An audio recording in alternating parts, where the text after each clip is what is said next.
acompaña esta noche en el estudio Ana Lilia Pérez, ella es periodista, autora del libro Pemex RIP, entre otros, conocedora de estos temas. Ana Lilia, gracias por estar aquí, muy buenas noches. Gracias, buenas noches. Bueno, pues esto que presentábamos ahí de lo que ocurrió hoy en Tabasco son la verdad que notas cotidianas. Ahora hay toda una estrategia de combate al robo de combustible, pero son notas informativas de todos los días, Ana Lilia, una situación que tiene muchísimo tiempo ocurriendo en el país. Sí, es algo que hoy queda como, o se está haciendo más conciencia de lo que está pasando. Sí. Frente a la estrategia oficial anunciada por el gobierno, pero es algo que fue creciendo en Petróleos Mexicanos, dentro de Petróleos Mexicanos, como una industria paralela a Pemex, pero operada por el crimen organizado. Escuchábamos hoy a López Obrador decir muy claramente que los tres pasados sexenios tuvieron información muy puntual de lo que estaba ocurriendo, digamos, sobre la mesa, y dice López Obrador y que fueron omisos. Es decir, este es un problema que tiene ya mucho tiempo. ¿Qué es lo que ha venido ocurriendo y que tú has podido ir investigando, Ana Lilia? Sí, tiene razón cuando señala que hubo omisión de los gobiernos desde la Presidencia de la República, los directores de Petróleos Mexicanos, los altos funcionarios, secretarios de Estado que participan también en el Consejo de Administración de Pemex. Los contratistas. Contratistas y quienes, todo el entorno petrolero. En el año 2011 yo publiqué un libro que se llama El Cártel Negro, cómo el crimen organizado se ha apoderado de Pemex, donde hacía un retrato preciso de lo que ocurría dentro de Pemex, que era una industria paralela a Petróleos Mexicanos operada por el crimen organizado. Empleados de Pemex, contratistas, transportistas, empresas franquiciatarias de estaciones de gasolina que iban dejando de comprarle suministro a Pemex para comprarle al crimen organizado. Esa industria paralela que fue creciendo y que fue fortaleciéndose desde dentro de las instalaciones de Marina Nacional y a lo largo y ancho del país en las regiones petroleras. Y ¿cómo fue posible que se diera todo esto? Es decir, tuvo que haber complicidades desde lo más profundo. Hemos comentado esta semana en las noticias lo que ocurrió en la refinería de Salamanca, o lo que se encontró en este operativo militar del gobierno de López Obrador en la refinería de Salamanca, esta manguera de 3 kilómetros por medio de la cual pues, se sacaba el combustible para venderlo en la ilegalidad. Esto tiene muchísimo tiempo operando de esta forma. De esa forma, en la propia instalación de la refinería de Salamanca es clave en el huachicoleo. La refinería de Salamanca es donde se origina el robo de combustible, una modalidad con la que empiezan los trabajadores de Pemex, y habría que definir que hay 3 grandes modalidades de robo. Sí es la toma clandestina, que es como más visible para la ciudadanía. Lo de la ordeña, ¿no? La ordeña o los chupaductos, sí, que se le denominan.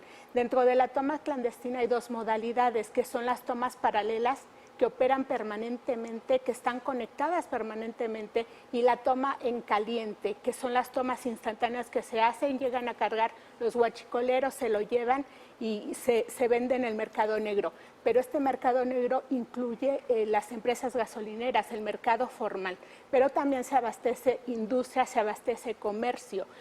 La otra modalidad es la que operan desde dentro de las terminales de almacenamiento de Pemex mediante la modalidad de doble factura o con uso de facturas falsas o facturas clonadas. Por cada embarque legal se sacan 2 o hasta 3 embarques. En este modo de sustracción hay la participación de empleados de Petróleos Mexicanos, también de los transportistas que tienen su misión de llevar este hidrocarburo a quien lo está comprando, que nuevamente volvemos a las gasolineras, que también incluye a las formales. Y una tercera gran modalidad que detonó sobre todo el año pasado es vía marítima. Vía marítima, hay embarcaciones que salen del puerto de Ciudad del Carmen, cruzan el Golfo de México y llegan hasta la región de Tamaulipas, donde empleados de Petróleos Mexicanos de la refinería de Ciudad Madero abastecen este hidrocarburo que se está sustrayendo a Petróleos Mexicanos también. Importante lo que mencionas de las gasolineras, porque gasolineras legales compran, muchas de ellas, combustible en la ilegalidad para poder tener mayor ganancia. Eso también es un asunto que se está destapando. Es un asunto que se conocía en Petróleos Mexicanos, y a mí me sorprende mucho que esta posición del dirigente petrolero, del sindicato petrolero, porque dentro de Petróleos Mexicanos hay evidencia suficiente de cómo la dirigencia sindical encubría la participación de empleados sindicalizados en el robo de hidrocarburos.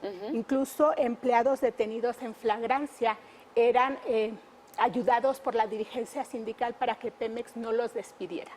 Esto fue permitiendo un sistema que fue creciendo hasta convertirse en un monstruo, donde cada vez más empleados se involucraron a tal punto que el Centro de Control de Ductos de Petróleos Mexicanos, los empleados encargados de vigilar el trasvase de ese hidrocarburo, lo que hacían era permitir turnos completos, permitir que se sustrayera ese combustible. Increíble, ¿no? Y ahora vemos este desplegado que saca Romero de Champs apoyando la estrategia de López Obrador, unidos venceremos, termina diciendo, increíble de verdad. Ana Lilia, quiero preguntarte con todo el conocimiento que tienes tú sobre el tema, ¿qué te parece esta estrategia que está impulsando el gobierno de López Obrador y que es muy controversial, está teniendo muchas afectaciones en los consumidores, en los automovilistas, en fin? Sí, es lamentable que se dejó crecer tanto el problema que de pronto cuando tomas la primer medida, porque aquí hay que reconocer que es el primer gobierno que reconoce públicamente que el problema del robo de combustible no está fuera de Pemex, claro, sino dentro de Pemex. Esta es una tesis que yo planteaba desde mis primeras investigaciones. Sí. Es la tesis de mi libro El Cártel Negro, cómo era una industria paralela y cómo el problema debía atacarse desde dentro de Petróleos Mexicanos. Y aquí es importante subrayar esto porque los directores de Petróleos Mexicanos reciben en el día a día el reporte de cuánto producto se recibe en una terminal y cuánto se recibe a los distribuidores. Se hace un cruce de información. Los números nunca coincidían, pero se permitió que creciera el robo.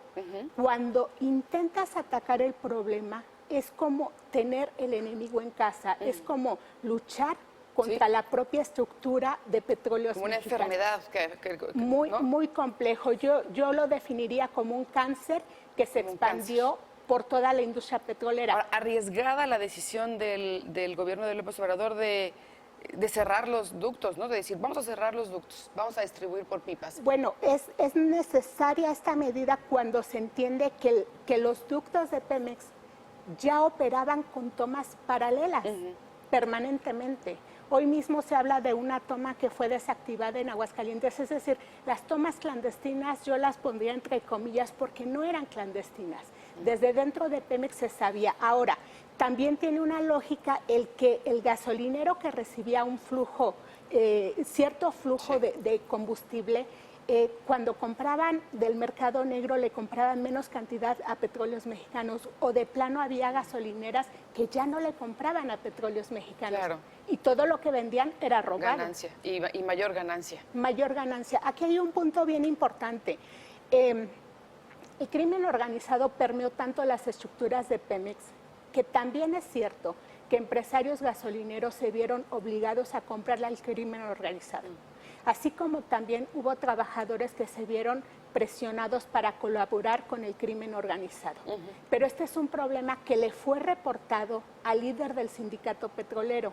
En la región de la Cuenca de Burgos hay casos de trabajadores desaparecidos que le habían pedido seguridad al líder sindical y él no se las brindó. Fue omiso a todas estas súplicas de sus trabajadores. Pues Ana Lilia, muchísimas gracias por todo este panorama y por ayudarnos a entender pues ¿a qué nos estamos enfrentando cuando hablamos de huachicol, de robo de combustible y de esta estrategia que está implementando el gobierno federal? Muchas gracias por haber venido. Gracias. Buenas noches. Buenas noches. Bueno,